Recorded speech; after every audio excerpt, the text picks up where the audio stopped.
All right, folks. Despite the last go around where, let me make sure I'm recording in multiple places so I don't lose it.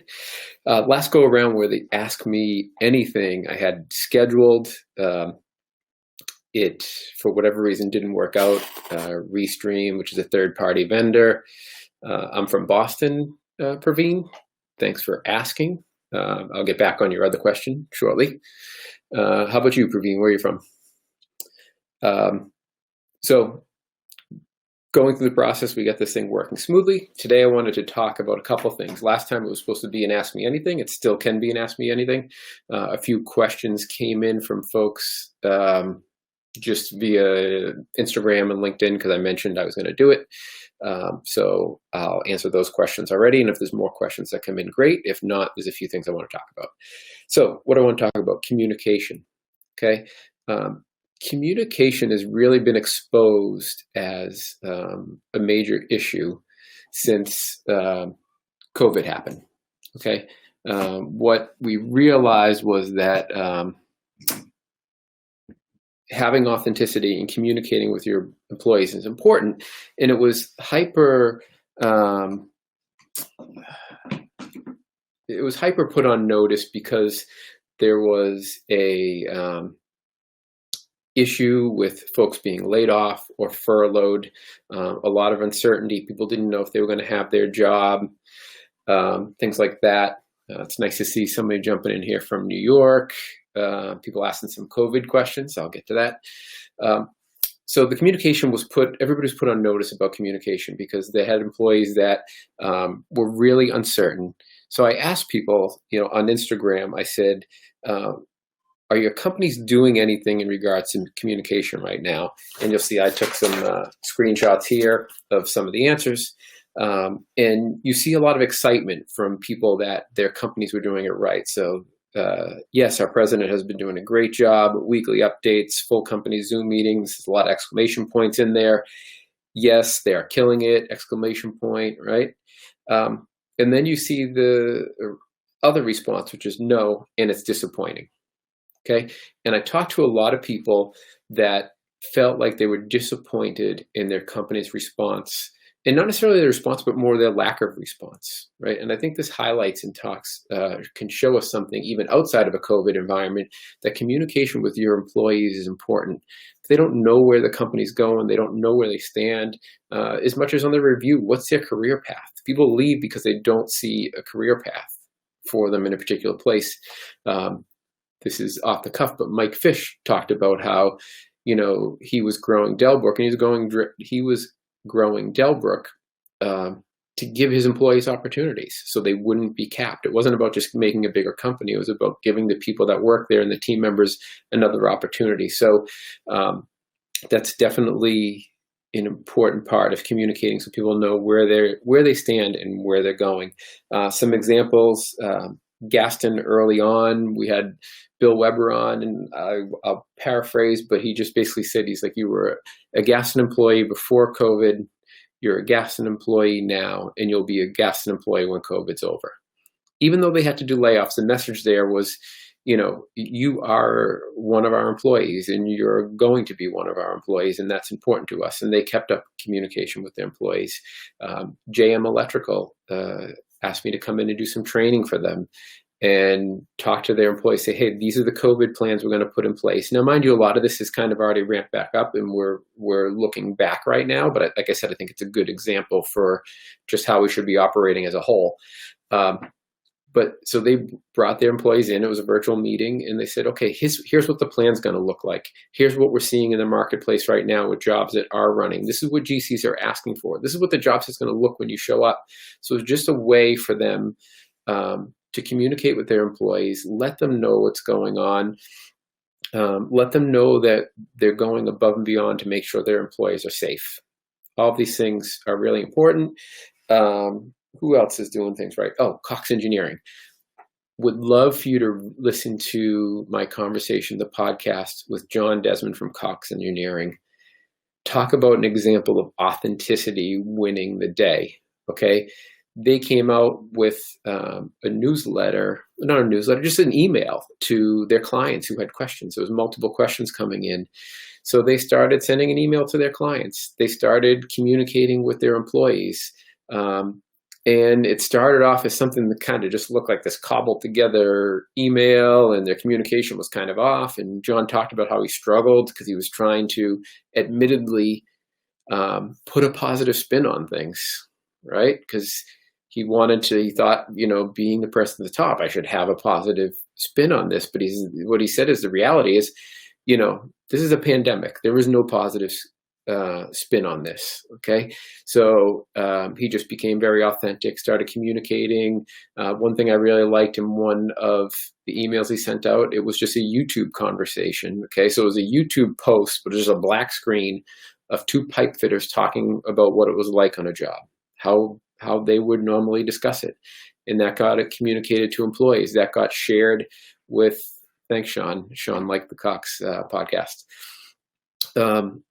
It was just great to hear how he was. And he just said, he even used the language. He was like, hey, listen, if I bullshit, people are going to know I'm bullshitting, and that's a really bad brand. Okay. And he kind of flipped it and looked at it and said, okay, this is how my brand is going to be perceived. So what started as like a really kind of, bootleg email developed into this email that had spreadsheets in it and talked about lead times. He was very candid about their own manufacturing arm not being able to meet dates. Okay. And they were telling their customers early on. What was some of the other interesting things they were doing there? They had someone that came down with COVID. That person was recovered and back to work, but they let people know, right, that had happened to them so they could learn from it. Great example of how communication, if done right and done authentically, can be a huge win. I'm going to try and see, I think this allows me to do screen share. I'm going to need somebody to tell me if this comes through, because if it does, great.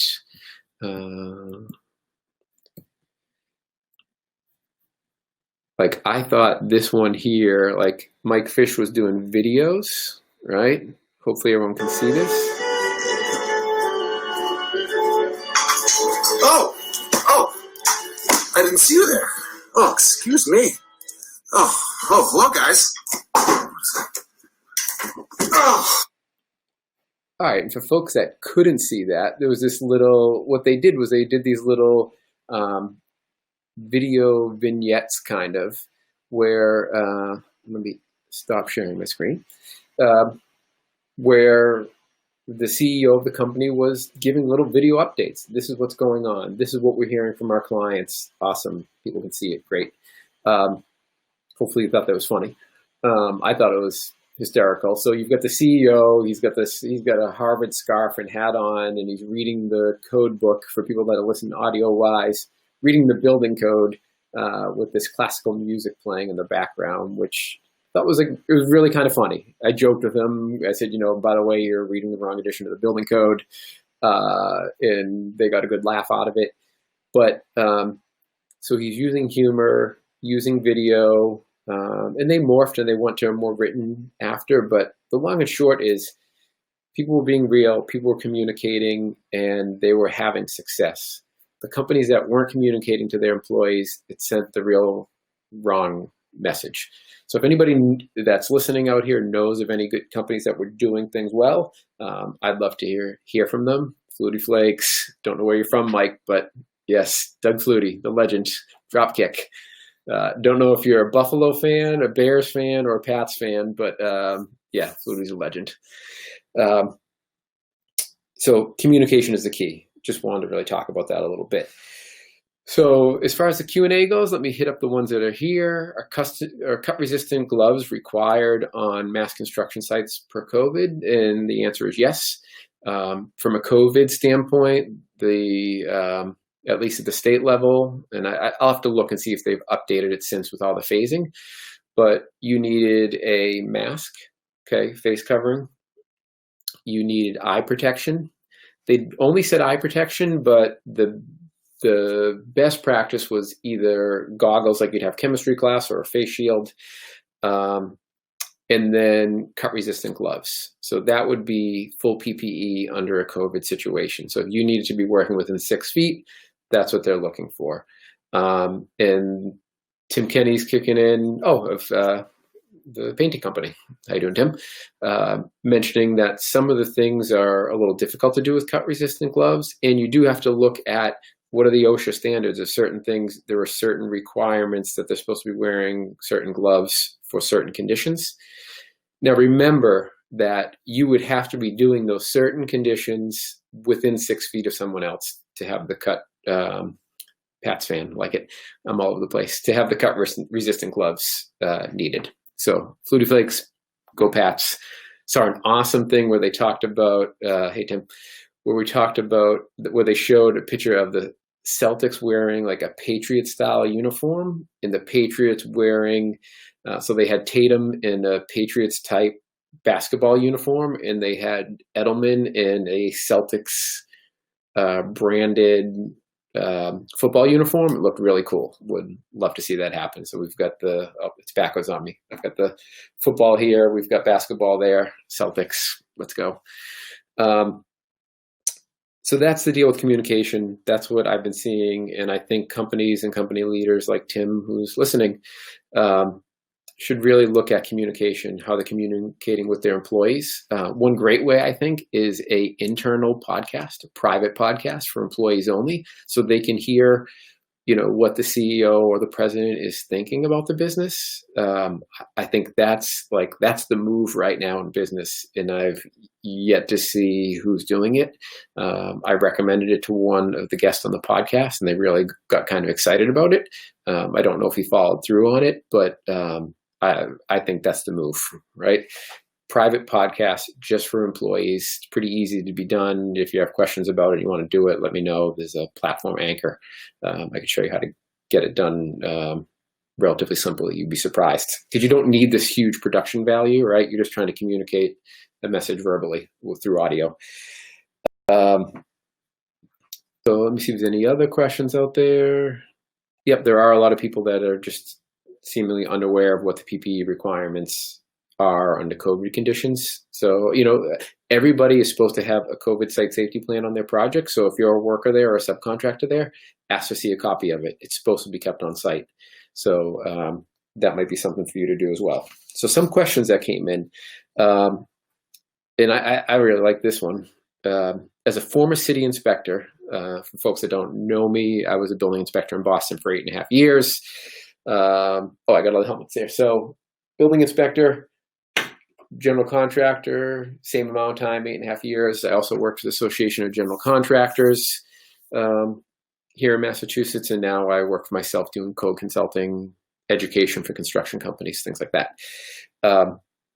So as a former city inspector, what was the one law/rule you would want to change from the city regarding general contractors? This could be less or more stringent. I thought about this quite a bit. And, I don't think from a code perspective, I think there should be any additional regulations or anything that should be loosened. I think we grow the code too much. Okay. And contractors have trouble keeping up, right? There's all these code changes that are happening, and superintendents in particular, their job keeps growing, their requirements keep growing, the regulatory, the insurance requirements, the paperwork that needs to be done, the technology that's getting implemented, which are all great things, but it becomes a lot. And then these code changes happen and they just really struggle to keep up. I know that's what I was as a superintendent, and you're trying to get a project over the finish line, and you're just kind of constantly, and they get kind of looked at as hurdles, where these more regulatory things just keep getting put in your way, is the way you think about it. But at the end of the day, at least half the time, they're good things. Okay, they're good things for everybody, for public safety. Sometimes maybe they've gone too far, but a lot of times, fire safety in particular was really kind of just non-existent. It was like the Wild West in construction before. So I think that's a good thing. But long story short, although I think this may be a little bit of overregulation, nothing jumped out to me say, hey, I wish they'd get rid of this regulation, or I wish they'd add something more strict here. But what I would say is what I think would be great for the industry is if building officials were A, required to have a certain amount of time in the field, and then B, do almost like internships. Okay, so a requirement that, once every 5 years, you need to go spend 6 months working for a general contractor. Okay, or 8 months, maybe 9 months, right? Do 9 months. So you get a real flavor for what that entails. And I think the larger companies in the city would kind of underwrite that as to want to bring in somebody with a different perspective, want to bring in support and make building officials better by help educating them. Because I think two problems have. One, I know that, I did spend 8.5 years building buildings, and I learned that. But then once you're out, things are changing so quickly, you're not able to stay on top of everything. Just like the contractors aren't able to stay on top of all the regulations, building officials even struggle to stay on top of it, right? But contractors struggle to stay on top of the regulations. Building officials have trouble keeping up with all the technology. So I think it would be a great way to get building officials exposure. And it also breaks down, there are a number of building officials out there that haven't had the pressures of a project, whether as an owner and you took on this kitchen renovation and you're losing money, and a building official comes out and requests something of you that costs, even if it's $1,000 or $2,000 or $1,500, like you could have just taken that whole person's profit, right? Or a homeowner, right? Imagine you as a homeowner because of a building official. Now, there are times where it's absolutely required, okay, and necessary, but other times where you're like, okay, did we really need to have an engineer come out and give us a letter on this and pay $2,000 or $1,000 for that? Think about a homeowner having to write a $1,000 check. That's unknown, right? That's a lot. So I think it would really help to have building officials just be aware of those realities and the pressure and all the stuff that a superintendent or project manager has to deal with on a day-to-day thing. And then ideally, I would love, and now this would never be able to happen just because the sheer volume of people that work at construction companies.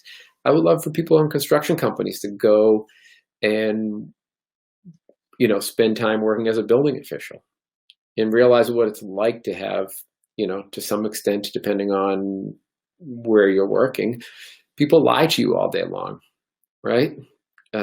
So I was lucky that I felt like I have pretty good relationships with people, and I worked with larger GCs when I was a building official, and they, for the most part, wanted to do the right things. But a lot of times people are trying to hide things from you and lie to you and not give you information. And really, you just want them to be honest, right? So I think that would really benefit the industry if building officials were required to do some type of internship every 5 years, whatever, to stay current and understand the realities. Someone asked, I think people would like to hear about butchery you do, as I know I am. So what he's talking about is I like to make sausage, capicola, dried sausage, so some fresh stuff, some dried stuff. So I grabbed, a lot of time it's a matter of taking one of these like old school meat grinders, and you're cranking that thing out, and you're making sausage, and use a casing, which is from the intestines of the pig. You grind up some sausage, you make it. Again, I'll do a little screen share. If people are listening to this, if I do it in a podcast format, head on over to LinkedIn if you want to watch the video, but I'll try to tell everybody what I'm talking about. Let's do the share. So for instance, this is making capicola. It's about butchering a pork butt, or what some people might call a pork shoulder, into like one solid piece of meat, right? And then you salt cure it, get all the water to come out of it, and then you tie it up. You season it with whatever spices, and then hang it. A cut of meat that size you just saw there is probably 6 to 8 weeks drying time. and you end up with, actually, I'll show you the stuff at the meat after I brought it in here with me. Other thing is you're grinding up sausage like this. There's the machine, and then you're casing it, and then you're hanging it like I showed you. You're adding more salt. The important thing is temperature and humidity. In this case, we're doing it in a basement. I don't recommend you do that at home. Okay, I'm with an old Italian guy that's been doing this for years. So he's a pro. Some other things. We did a prosciutto one year. Here it is for people that are not watching. It is a leg of a pig, a thigh, and this one happens to be covered with mold where the skin is not. And that's kind of the old-fashioned way to do it, where now you see some of these meat places, it looks like it's almost a lab. There's no mold growing on it, but I'll tell you this much. When you ate that prosciutto, and you can see a little bone here. I don't know if you can see my cursor. That's the bone that was left in this one. And by allowing it to cure and allowing, I don't know the actual science, but allowing that mold and the organisms to do their work, that prosciutto tasted almost like cheese. It was better than any prosciutto from Whole Foods or, the Formaggio or any of the fancy cheese or meat places. It was really cool stuff. So I'll stop sharing real quick. And the end result is we shrink wrap something like this. This is one of the capicolas, right? This one happens to be toasted coriander, which is a great seasoning. And then shrink wrap, you'll see how much the kind of sausage shrivels up when you do it that way. Some other stuff you'll see. Instagram is a good place to follow if you're interested in that type of stuff. That's where this question came in. Just like rendering pork fat, what's that like? And the effect on your health. It's really positive effects using animal fat versus, corn oil or canola oil or anything. Last question here. If money was no object, but you still had to have a day job, would you be doing something different? And if so, in what, why? I want to show this question. I didn't show that. I would be doing the podcasts. I would probably do the podcasts full time. There's so much content that I have now. Like right now I have this video I'm working on for people in Boston. There's a requirement for a pressurized dry standpipe in a high rise. But even for people that don't need to put in a pressurized dry standpipe, just understanding how a standpipe works, right? So I have all this video that I took and I want to cut it up and I'm going to have Lieutenant Towski narrate it for me. And it's going to talk about, okay, hey, here's when the fire department shows up. Here's what they're looking for. This is why signage is important. The fire department connection is where you hook up. You see them hook up to a hydrant and then run from the hydrant to the pump and then from the pump to the standpipe. So just how all that works. So I want to create that video content for people to learn. Can I undo this? I don't know if I can, but sorry. I had something popping up on the screen. I guess it's going to stay there. From Margot. I'll answer your question in a second. So there's video content I want to do. There's more people I want to talk to. There's written content I want to do. But the trouble I have is I need to have a day job to pay the bills because I have a family and a mortgage and all that other kind of stuff. Maybe I need somebody good to underwrite. I will tell the family that moldy meat is actually good. Don't throw it out. There you go. Nice, Eric. I wish I still had some prosciutto left. I'd give you a slice. But yeah, no. So if I had my druthers, I would probably not be doing all the paid work and do the, do the podcast full time. And until I have somebody come in and underwrite the show like PBS style, whether it's some big construction company or a tech company that wants to underwrite us doing cool things and educating the construction community, until then I have to do my day job. So I would probably abandon all that, do the podcast, do the written content, do the videos, and just, pump out content construction related and really kind of hang out with people that I can learn from. Because a big part of doing this podcast was about helping me, and as a result, helping you get better at what you do. I really feel like we're all in this business and we know our little world. Like, I'm looking at Sean and Eric works for an insurance company and Sean works for a general contractor on the PM side, and they know their little worlds, but they don't know, Sean might not understand all the insurance vehicles that he works for, Jake Callahan. He might not know all the insurance vehicles and coverages that they have that Eric knows, and Eric might not understand all the day-to-day stuff that Sean is going through in the super. I heard, so the PMs that I had on recently, I heard from a lot of supers that it was really nice. They were glad they could hear what goes into being a project manager and buying out a job, right? So that was pretty exciting. So the answer to the question really is, yeah, I would love to just keep doing this, keep sharing information, and helping myself and everybody else get better at being a construction professional. So let's answer a couple more questions that are coming here. We should create an app to help contractors stay up to date with building codes. It sounds like it would be good. Let me see if I can read that a little better. It would be a good solution. Yeah, Upcodes is doing some interesting things. If you want to look at the website, Upcodes, they're trying to build a software that can basically do a plan review, and they're doing a pretty good job. So folks should check out Upcodes. They're kind of meeting that need. Margot, if you have the tech solution to make that happen, I'd be happy to give my input. We're hearing from Sean. Joe, have you heard about Norwood Hospital? I heard through a healthcare friend something they need a complete gut reno because of the flood. I did not hear about that. That would be interesting. If anyone's heard about Norwood Hospital being flooded out, that would be an interest. Like Eric was just talking about the moldy meat, okay, that we mold moisture in hospitals is bad news. Do you think Flutie Flakes would have been whom he became without failing catching the ball? Wow, see, okay, so Jim is a old school Bostonian. All the 20-somethings that are listening are going to have, oh no, maybe it's so infamous. People tell me, is it so iconic, the catch where Phelan catches Flutie's ball to win the game against Miami, right? University of Miami. That's a great question. I mean, he was pretty awesome prior to that.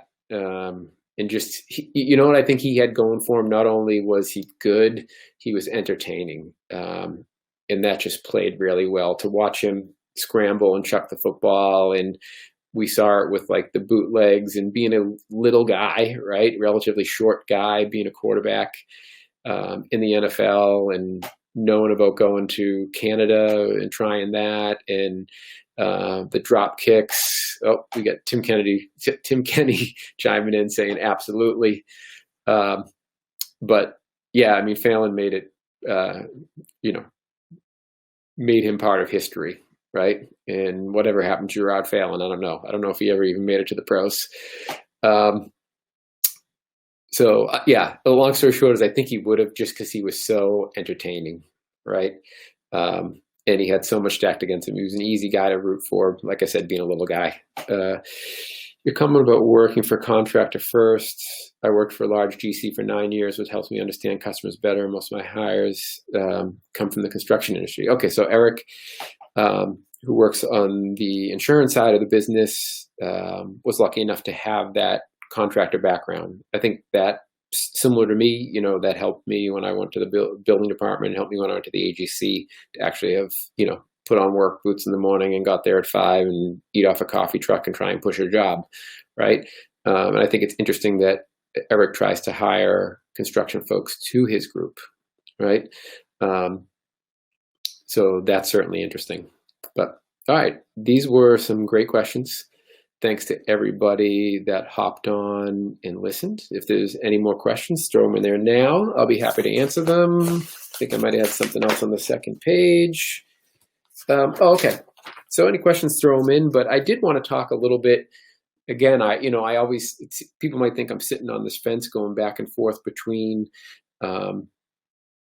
the building official role where I do a lot of code stuff now, right? And the contractor role, because like I said, I've lived in both worlds, so I kind of sympathize with both. So when I try and write a 241 plan for somebody, I feel like I understand where they're coming from, right? And how they're trying to get a job across the line. They want to do it safely, but this is adding a lot of work to them. So how can we do it easily? And it's really easy to write a plan that just says, here's how you meet the code. Go, right? And here's where you should put your fuel storage and your dumpster and stuff like that. But you might have been planning to put your lay down area there, or you need to figure out how you're going to have your dumpster pulled, and you can't put fuel storage there. And just think about the constructability side of things. I think is really important to bring to the table when you're putting a plan together, and that's why I think general contractors should probably write a lot more of their own plans. But I'm going to talk a bit now about municipalities. So I had worked with a couple of municipalities when this COVID outbreak happened to try and do some training and work with how they were going to roll things out. And I was working with them with respect to the building department side of things. But in reality, it was eye-opening for me to see like the inspectional services department at a lot of these places, right? They license daycares. They license restaurants, right? They license summer camps, okay? And then you look at the transportation department when people want to put outdoor seating, and how are we going to do outdoor seating, and how are we going to take away parking? And so while everyone was saying, how do we get construction up and running again because it's essential, and I don't know why they just can't figure out a way to do this, or remote inspections, and that's great. All this attention needs to be put on construction, but at the same time, those same group of people in inspectional services are trying to figure out, how do we get restaurants open? How do we put seats in the road?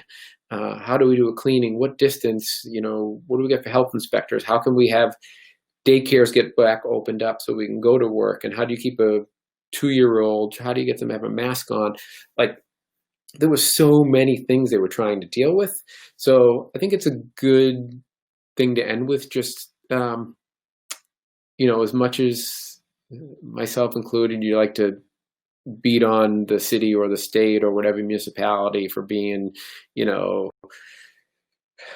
not up to date and dinosaur and all this other stuff. But under this COVID situation, municipalities, Boston in particular, they should be commended for the work they were doing to try and get everybody up and running. I know there was some frustration and trying to do online permitting, all that kind of stuff, but there was a lot that these municipalities were dealing with.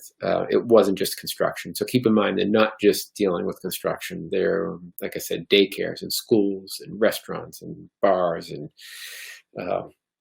summer camps, right? All these things that were getting shut down. So that's it. Don't see any more questions coming in. Thanks to Sean and Jim and Eric and Margot and Dennis and Todd and Praveen.